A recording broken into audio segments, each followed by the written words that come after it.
माहवार मैगज़ीन हमसरी हैदराबाद शुमारो सितंबर 2021 पेश खिदमत है सिलसिले अदब तारीख़ ऐं समाजियात मां मुर्तज़ा नाज़ जी तहरीर। सिंधी ॿोलीअ जो यगानू कहाणीकार ऐं अज़ीम लेखक अली बाबा। आवाज़ साकिब अबरो।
सिंधबाद जो सफ़र ऐं मोहन जो दड़ो जे नवनि शाया थियल छापनि जो महूरत पिणु कयो वियो, जंहिंखे अली बाबा जी लिखड़ियुनि सां प्यार कंदड़नि पारां साराहियो वियो।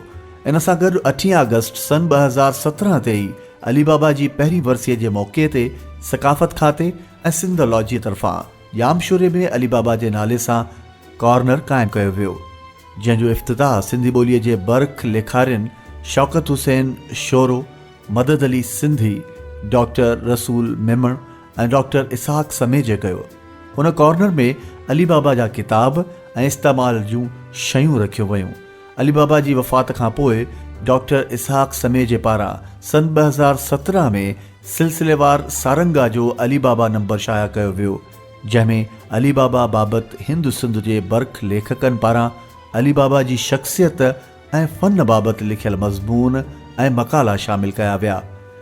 इन सूरत में मवाद तोड़े मयार जे लिहाज़ खां अली बाबा जो ख़ासि नंबर शाया करे खेसि बहितरीन ख़िराज तहसीन पेश कयो वियो। इन खां अलावा डॉक्टर इसहाक समेजे पारां सन 2017 में अली बाबा जी कहाणियुनि जे अॻु शाया थियल कहाणियुनि जे मजमूअनि खां रहिजी वियल पर मुख़्तलिफ़ रिसालनि में शाया थियल कहाणियुनि ते मुश्तमिल कहाणियुनि जो मजमूओ जनम भूमि शमशान भूमि रोशनी पब्लिकेशन पारां शाया करायो वियो। इन खां अलावा डॉक्टर इसहाक समेजे जी तहक़ीक़ ऐं तरतीब हेठि सिंध जी सकाफ़त खाते पारां सन 2017 में अली बाबा जी समूरनि शाया थियल कहाणियुनि ते मुश्तमिल कहाणी कुलियात अली बाबा जूं कहाणियूं जे सिरे हेठि शाया करायो वियो।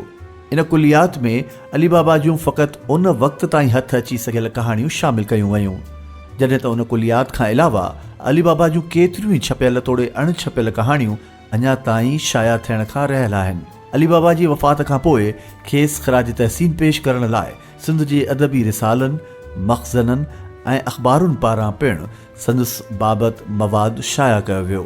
इन सिलसिले में टिमाही तख़युल ऐं माहवार सिंधिया पारां पिणु संदसि बाबति ख़ासि कॉर्नर शाया कया विया।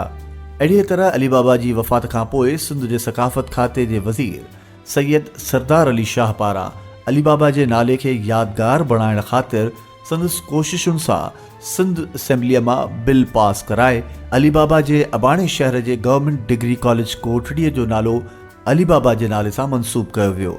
इन जो नोटिफिकेशन 22 सेप्टेंबर सन 2016 ते जारी कयो वियो।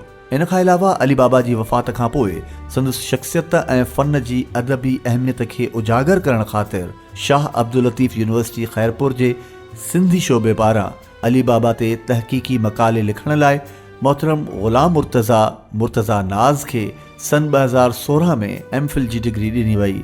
इन खां अलावा कराची यूनिवर्सिटी पारां पिणु हिकु मुहक़िक़ा खे अली बाबा जी शख़्सियत ऐं फ़न ते तहक़ीक़ी मक़ाले लिखण ते एमफिल जी डिग्री ॾिनी वई आहे। सिंध जो यगानू कहाणीकार ऐं अज़ीम लेखक 8 अगस्त